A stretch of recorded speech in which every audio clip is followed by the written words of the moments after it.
Hello and welcome back to the Royals Review Pod. The sun is shining and me and Jimmy are here to brighten up your day with what I can only imagine is a very positive and very happy review of the Rotherham draw at the weekend because Reading have got a point on the road. No, that's a huge joke. Drawing away to a relegated side is not really something that I would be shouting about despite our manager suggesting it's a current result. Anyway, enough of the jokes, Jim. You all good?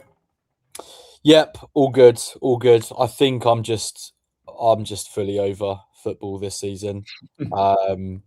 Yeah, and it sounds like a lot of people are. It looks like a lot of the players are. It just needs to end, really, doesn't it? Yeah, I think so. I think, yeah, I'm done with the season now. Any sort of positivity that I've had, I kind of died with the playoff dream, to be honest. But like the games since have just been, there's been no real like excitement or positivity for me. So I'm kind of just waiting now for the World Cup. I'm looking forward to that.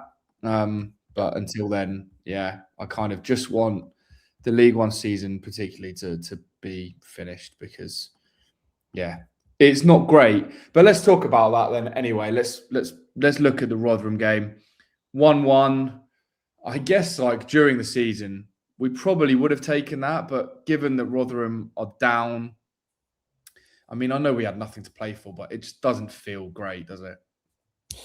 No, I mean, I think Rotherham have had a terrible season. I don't know if I would have had them down to get relegated at the start. I think when we played them earlier in the season, they looked decent. I think it was a 1-1 draw as well, but it was a game where, again, they had plenty of possession. Oh no, sorry, that's a lie. It's a game where they had very little possession, but we did absolutely nothing with it, and I feel Mhm. like it was more of the same this time round as well. Obviously, they're relegated at this point. Over the last 5 games, or whenever we had the pod where we were sort of deciding how many points we may get for the rest of the season. For Yeah, me, this was the game that you would get any points. I think for you and Rami at the time as well, it was a nailed on 3-pointer. yeah, Uh, 1 point against an already relegated team, and to go behind as well, and just show no signs of real hope. Yeah, for me, it was a poor result to say the least. Um, it was a point though that we can come on to the positive. I'm not sure if there's any more than just one. I don't think it's Um, plural. yeah, exactly. So I think we can touch on that in a sec. But yeah, it just at the moment it just feels like we're spiraling uncontrollably out of control. Um, and it's just getting worse and worse every week, and there's just more and more, there's just no sign of anything getting remotely better. And the only thing that I'm starting to worry about now is I think it can get a whole lot worse. Yeah, And it just looks like even the more optimistic fans on social media, again, I know that's not the only place to look at fans and how the sort of tone of voice of a fan base is, but I do think it represents a strong portion of the fan base. And yeah, even the more optimistic fans are just, they've had enough now as well, and I think that sort of says it all, really, doesn't it? yeah. I think it's really interesting, right? Because I don't think anyone really has a right to tell another fan how they should feel and what they should think and all that kind of stuff. Like, Yeah, I think, for example, if you want to boo at football, like you've paid your money, you're welcome to, yeah, whether or not like you agree or not. Like people have the right to their own opinion. And for ages, I've kind of been thinking, well, the results have picked up. I don't. I also hate clubs that chop and change managers like willy nilly. I don't think it's a great strategy, and it usually means that it just inevitably takes much longer for like an uptick. Reading obviously had an uptick with Richardson, but even with that, the relationship he's had with the fans has been far from ideal. I think what's going on currently is really, really not good. I feel like the relation. I can't really remember a Reading manager other than Paul Ince that's had a relationship with the fans that's this sort of on tenterhooks. Like I don't really know, and I don't know why it is. It must be a combination of things, like the style of play is something that fans are struggling to get on board with. The post-match comments, again, like just coming out and saying it's a positive result. It's just like, I don't know, it's a bit insulting to fans that have travelled all the way up there and seen us just put that kind of performance out when, I mean, obviously we're not now, but we were playoff hopefuls. And so, yeah, there's just a long-winded way of me saying I'm quite nervous because I agree. I think this could get really bad. And you Yeah, have Rob coming out and supporting Liam, and I don't disagree with that, as he rightfully said, and as I've mentioned, the results have been positive, but I just really don't enjoy when it's super toxic and no one gets on with each other, and it's like you even have people that are kind of almost trying to prove themselves right and hoping that Reading play badly to get rid of Liam Richardson, and I just think it's a bit of a grim way to yeah. be. So I am really starting to lean towards Liam Richardson getting sacked, if I'm honest. The kind of the fallout of the Rotherham game as well, with the shouting at half time and whatever happened in the crowd, with people getting ejected and whatnot, it all just seems really, really negative, and it's just like, I don't know, it just seems a bit grim, to be honest. Yeah, yeah, I fully agree. I think the sort of key word that was thrown around by the owners, by and what fans wanted after the club was taken over from Dai Young was stability. And I think this has been one of the most inconsistent, unstable seasons that I can remember at Reading from sort of every angle, whether it's the relationship between the owners and the fans, which I think the relationship between the owners and the fans has obviously been good, a much Yeah, better improvement from previous. I respect the fact that Rob and Todd put out statements. There's a lot more. They're a lot more engaged with the community and the fan base, but just like with it just seems like with the manager, it's nothing more than just the wrong fit. The results have been inconsistent. The relationship with fans is terrible. There's all sorts going on. The players look like they have zero motivation. We had this core squad from last season, which I thought was still, perfectly good for this season, and that seems to now need improvements. There's just so much that has gone wrong, and it's just continuing to get worse and worse and worse. So yeah, I just don't really see how keeping Richardson in charge would put any sort of encouragement into fans that we're in a stable time at the club. yeah.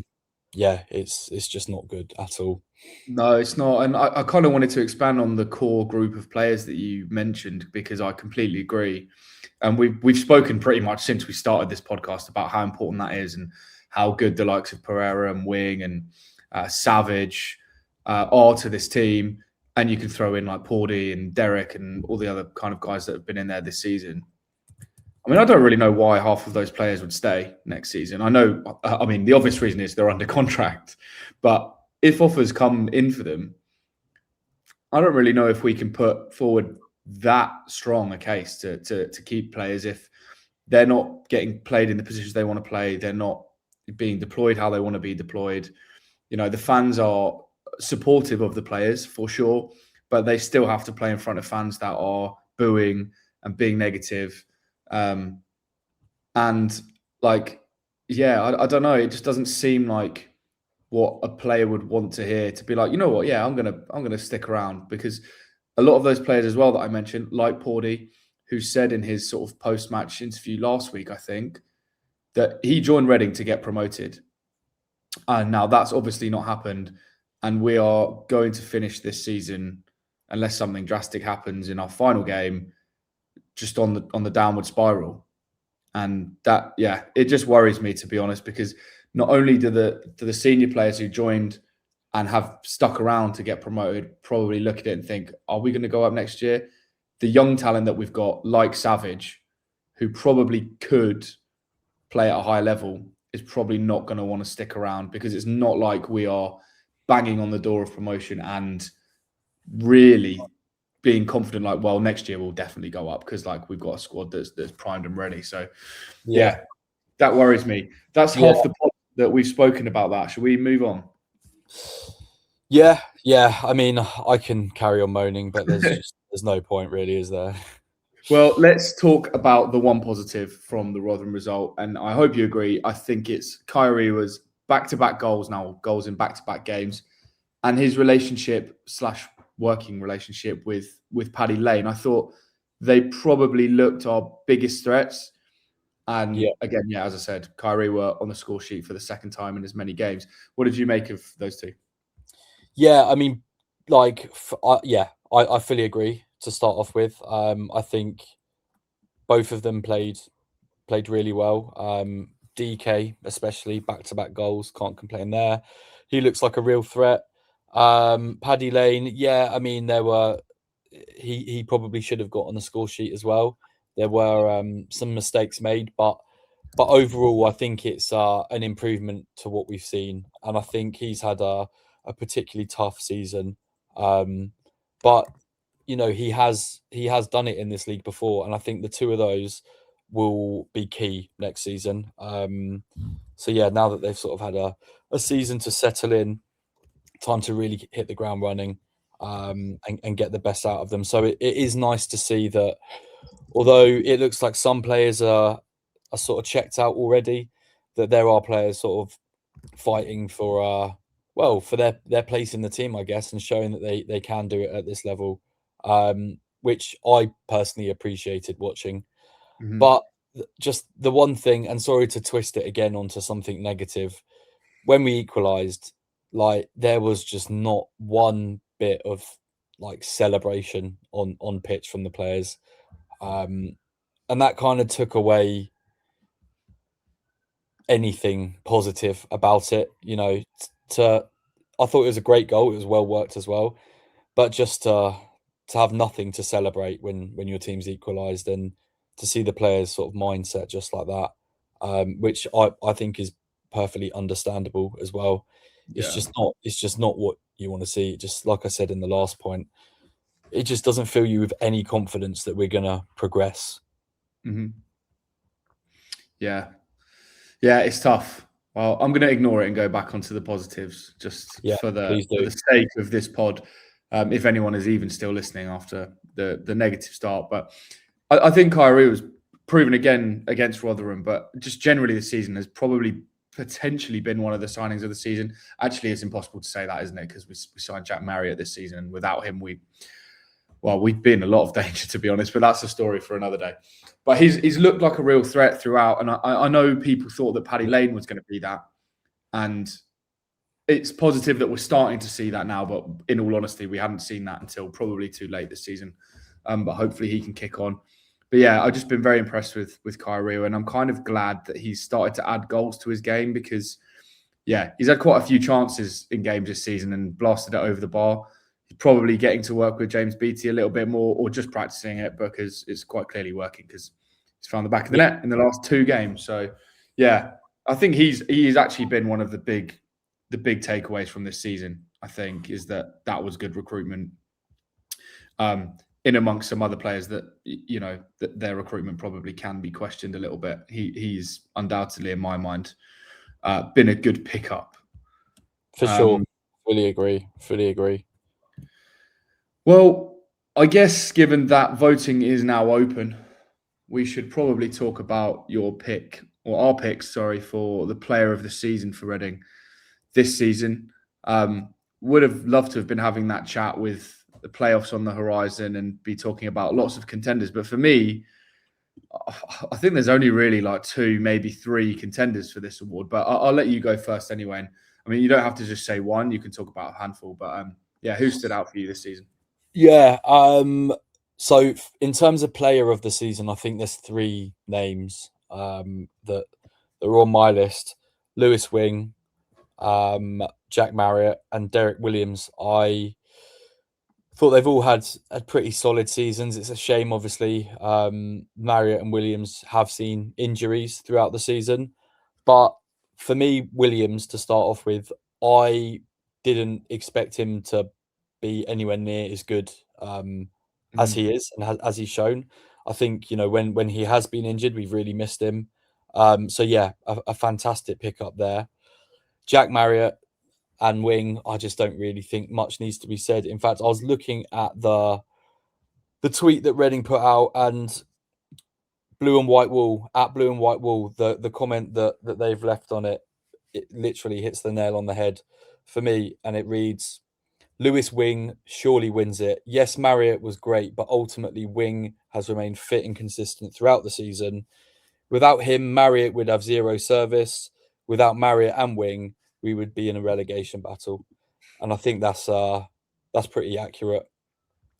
It kind of hits home a little bit when you're reading it like that, at how key those players are, and just sort of, you know, without those, we would be in a lot of trouble. But yeah, I think for me, Lewis Wing takes it. Double figures for goals and assists. The fans have been complaining about how unentertaining our football is, and I think Wing is one of the biggest entertainers in the league. Like, his goal, I mean, we mentioned this numerous times each season, don't we? His goal catalogue is just ridiculous. Yeah, one of the best signings we've made in recent years, and for me, player of the season this year. How about you?